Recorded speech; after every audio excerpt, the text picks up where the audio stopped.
24/7, I'm Aaron Dean. The U.S. government is working to restore sweeping regulations for high-speed internet providers.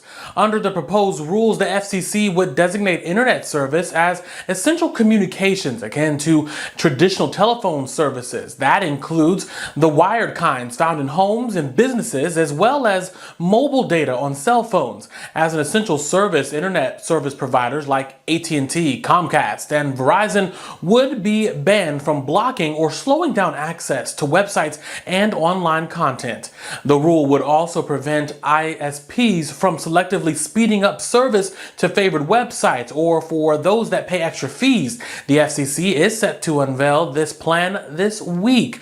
On October 19th, the agency will reportedly vote on whether to advance the rules for public feedback.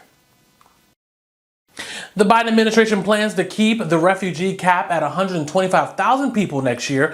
That's according to a draft report obtained by CNN. It proposes an increase in admissions from the Western Hemisphere and a decrease in admissions from Europe and Central Asia. According to the draft, the new cap would be 35,000 to 50,000 refugees from Latin America and the Caribbean. This year, it was set at 15,000. But according to federal data, only 5,500 refugees have been resettled in the U.S.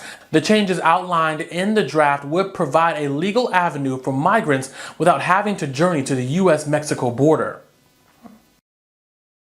Senator Bob Menendez, the senator from New Jersey, begins this week with a court date on the calendar. Wednesday, the Democratic senator, his wife, and 3 New Jersey businessmen are scheduled to appear in federal court facing corruption-related charges of bribery. The Advocate Channel's Emily Schmidt has that story.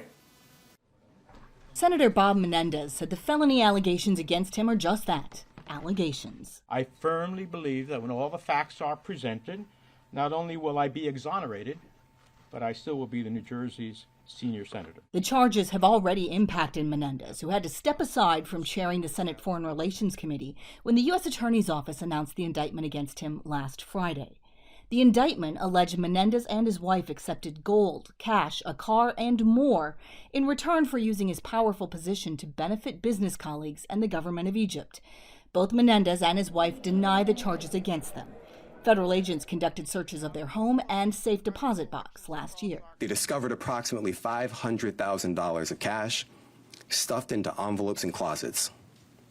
Some of the cash was stuffed in the senator's jacket pockets. Menendez said the cash was saved over decades for emergencies. These were monies drawn from my personal savings account based on the income that I have lawfully derived over those 30 years.